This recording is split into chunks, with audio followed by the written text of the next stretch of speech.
Hello दोस्तों, स्वागत है आप सभी का हमारे यूट्यूब चैनल यूनिवर्स कैप्चरिंग में। इस वीडियो में मैं आपको बताने वाला हूं कि एक एस्पिरेंट्स को बेसिकली एग्ज़ाम में क्या क्या चीज़ें पढ़ के जाना है। तो ये क्लास 9th की एनसीईआरटी आपके सामने है। इसमें सारी चीज़ें आपको नहीं पढ़नी। चैप्टर नंबर 1 में मैं आपको बताने वाला हूँ ऐसी कौन कौन सी चीज़ें पढ़ने वाली की हैं। ठीक है, आइए शुरू करते हैं। तो देखिए, पहले पैराग्राफ में ऐसा कुछ भी नहीं जो आपको एज ए एस्पिरेंट याद रखना है।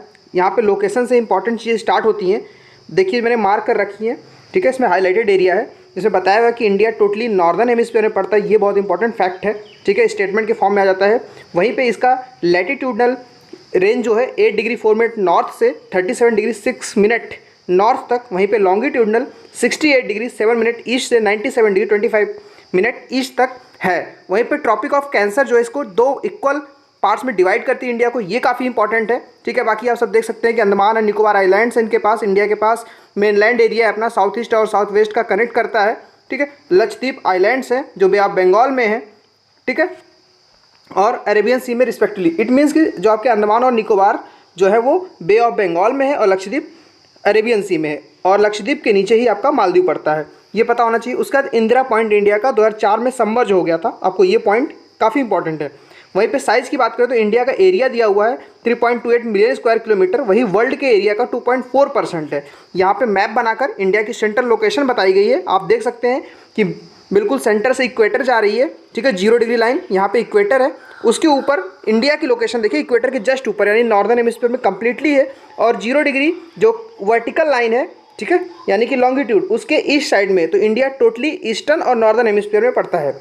वहीं पे सेकेंड पेज पर जो इंपॉर्टेंट एरिया है वो है इंडिया का 7th largest country India world का। ठीक है, इसकी जो लैंड बाउंड्री है वो 15,200 किलोमीटर की है। ठीक है, कोस्ट लाइन की टोटल लेंथ अंडमान और निकोबार को इंक्लूड करने के बाद 7,516.6 किलोमीटर बनती है। इंडिया की फिजिकल बाउंड्रीज के बारे में यहाँ पे अगले पैराग्राफ में दिया हुआ है, जिसमें यंग फोल्ड माउंटेन्स जो नॉर्थ वेस्ट में, नॉर्थ और नॉर्थ ईस्ट में बाउंड्री फॉर्म करते हैं। वहीं पे इंडिया का जो सदर्न पार्ट है यानी अप्रॉक्स 22 डिग्री से टेपर होना शुरू होता है, यानी कि पेनिसुलर इंडिया स्टार्ट हो जाता है। तो ये पैराग्राफ काफ़ी इंपॉर्टेंट है। उसका नीचे मैं बात करूँ स्टैंडर्ड मेरिडियन टाइम को, तो 82 एंड 30 डिग्री जो मिनट है यहाँ पे, ठीक है, 82 डिग्री 30 मिनट्स ईस्ट को स्टैंडर्ड मेरिडियन लिया गया है, जो मिर्ज़ापुर यानी यूपी के मिर्ज़ापुर से पास होता है। इसको पूरे कंट्री के लिए स्टैंडर्ड टाइम जोन माना गया है। ठीक है, ये काफ़ी इंपॉर्टेंट हो गया। उसका नेक्स्ट पैराग्राफ में जो इंपॉर्टेंट है आपका, यहाँ पे बताया गया कि कोई दूसरी कंट्री नहीं है इंडिया के अलावा इंडियन ओशन में जिसके पास इतना ज़्यादा कोस्ट लाइन लेंथ है। ठीक है, ये काफ़ी इंपॉर्टेंट है। उसके बाद यहाँ पे वर्ल्ड की कंट्रीज़ का कंपेरिजन दिया हुआ है कि रशिया के पास सबसे ज़्यादा एरिया है, मतलब एरिया वाइज सबसे बड़ा है। उसके बाद कनाडा है, यूएसए है, then China, Brazil, Australia and India respectively. ठीक है, ये 7 कंट्रीज़ दिए हुए हैं। इंडिया की 7th पोजीशन है। उसके बाद नेक्स्ट पैराग्राफ की बात करें तो यहाँ पे इंडिया का मैप बनाया हुआ है। इंडिया के मैप में एक्सट्रीम लैटिट्यूड्स एवं लॉन्गिट्यूड्स को बताया हुआ है। तो 37 डिग्री 6 मिनट आप नोटिस कर पा रहे होंगे। वहीं गुजरात साइड का जो डायमेंशन है वो 68 डिग्री 7 मिनट और अरुणाचल प्रदेश में 97 डिग्री 25 मिनट। ये एज सच आपको वैल्यू याद होनी चाहिए। उसके बाद जो टाइम हमारी स्टैंडर्ड टाइम है आप यहाँ पे देख पा रहे होंगे 82 एंड 30 मिनट टाइम का है। उसका जो ईस्ट वेस्ट लेंथ है 2933 किलोमीटर। ठीक है, और नॉर्थ साउथ लेंथ 3214 किलोमीटर की है। आपको ये पता होना चाहिए। उसके बाद आगे बात करते हैं, यहाँ पे वर्ल्ड मैप है। वर्ल्ड मैप में इंटरनेशनल हाईवेज और ट्रेड कॉमर्स इंडिया का कैसे वर्ल्ड के साथ लिंकेज ये बताया हुआ है। तो आप एक जनरल व्यू देख लीजिएगा कि इंटरनेशनल फ्लाइट इंडिया की कहाँ से कनेक्ट हो रही है। तो देखिए, कोलकाता है, ठीक है, कलकत्ता को कनेक्ट किया गया बैंकॉक से, बैंकॉक फिर वाया बैंकॉक ये कनेक्ट है जापान से। वहीं पे जापान फर्दर कनेक्टेड है इंडिया से। उसके बाद कलकत्ता को बैंकॉक से कनेक्ट करते हुए बैंकॉक फिलीपींस से कनेक्ट है।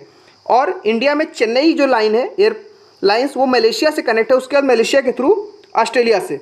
वहीं पे जो मुंबई है, मुंबई को कलकत्ता से कनेक्ट किया गया है। फिर फर्दर आप देख चुके हैं, फिर मुंबई को आप यहाँ पे कनेक्टिविटी मिलती है हमको सीरिया के साथ। उसके बाद दिल्ली की कनेक्टिविटी है ईरान के साथ। ऐसे फर्दर इसमें कई है, आप नोटिस करिए इसमें। और इसमें सी रूट्स भी दिए हुए हैं। तो ये काफ़ी इंपॉर्टेंट हो जाता है। उसके बाद नेक्स्ट पैराग्राफ है, यहाँ पे हमको ये बताया गया थोड़ा मेंस पॉइंट ऑफ व्यू से काफ़ी इंपॉर्टेंट हो जाता है। आपको अगर कहीं इंट्रोडक्शन या फिर लिखना हो या फिर कंफ्यूजन में आप इसको यूज़ कर सकते हैं। जैसे इंडिया में जो उपनिषद है, रामायण, पंचतंत्र स्टोरीज हैं, इनके आइडियाज़ अक्रॉस द वर्ल्ड, ठीक है, स्प्रेड हो गए थे। इंडिया का न्यूमरल सिस्टम और डेसिमल सिस्टम भी इंडिया से अदर पार्ट ऑफ वर्ल्ड गया था। ये भी काफ़ी इंपॉर्टेंट चीज़ है। वहीं पे इंडिया ने क्या इंपोर्ट किया फर्दर कंट्रीज से, जैसे हमने ग्रीक स्कल्पचर्स की टेक्निक बाहर से सीखी है। ठीक है, वेस्ट एशिया से आर्किटेक्चरल डोम बनाने की स्टाइल, ऐसे बहुत सारी चीज़ें, मिनरेट्स, ठीक है। जो आपने मस्जिदों के साइड साइड मीनारें देखी होंगी, उसकी जो मेकिंग स्टाइल हमने बाहर से अडॉप्ट की है। तो ऐसे बहुत सारी चीज़ हमने बाहर से सीखी है, इसमें ये चीज़ आप मेंशन कर सकते हैं। और लास्ट इस पूरे चैप्टर का जो लास्ट पैरा है, इसमें 1947 में इससे पहले जो इंडिया था उसके जो स्टेट्स दो तरह के होते थे, एक प्रिंसली स्टेट्स और एक प्रोविंसेस। तो इसके काफ़ी ज़्यादा इंपॉर्टेंट आप देख सकते हैं। जो प्रिंसली स्टेट्स थे वो प्रिंस के द्वारा या फिर किंग के द्वारा रूल किए जाते थे, ठीक है। और जो ब्रिटिश प्रोविंसेस थे वो वायसराय द्वारा डायरेक्टली इलेक्टेड या फिर डायरेक्टली नॉमिनेटेड उनके जो पर्सन होते थे, रिप्रेजेंटेटिव होते थे, वो उनको रूल करते थे। तो दो तरह के स्टेट थे। तो ये देखा इस पूरे चैप्टर में। और ये लास्ट में इंडिया का मैप दिया हुआ है, सारे स्टेट्स की लोकेशन दी हुई है, ठीक है। और इंडिया के नेबरिंग कंट्रीज़ भी इसमें दिए हुए हैं। और लास्ट चीज़ जो सबसे इंपॉर्टेंट इसमें श्रीलंका और मालदीव के बारे में बताया गया है, जो कि आपके अरेबियन सी में पड़ते हैं। श्रीलंका आपका बे ऑफ बंगाल साइड है और मालदीव अरेबियन साइड है। श्रीलंका को सेपरेट करता है इंडिया से एक नैरो चैनल जिसे पाक स्ट्रेट कहते हैं और गल्फ ऑफ मन्नार, ठीक है। ये चीज़ इंपॉर्टेंट हो गया। तो ये चैप्टर यहाँ पे फिनिश होता है। इसे कुछ प्रैक्टिस क्वेश्चन दिए हुए हैं। आई होप आप चैप्टर पढ़ेंगे तो ये क्वेश्चन बहुत ही इजीली लग जाने वाले, इसमें कुछ खास नहीं है। सो इस चैप्टर में आपको इतना ही पढ़ना है, बाकी टाइम वेस्ट नहीं करना है। चैप्टर को आप देखिए 6 मिनट में ओवरव्यू हुआ है, तो आप मुश्किल से इसको 20-25 मिनट में पढ़ के ख़त्म कर सकते हैं और शॉर्ट नोट्स बना सकते हैं। मैंने ऑलरेडी शॉर्ट नोट्स बनाए हुए हैं इस टॉपिक के, एक पेज में है। मैं इसकी नेक्स्ट पार्ट की वीडियो अपने हैंड रिटन नोट्स का ही आपको अपलोड करूंगा। अगर आपको हैंड रिटन नोट्स की ज़रूरत है तो आप इस नेक्स्ट पार्ट में इस वीडियो को जरूर देखिएगा। सो इस वीडियो में इतना ही। Thank you very much.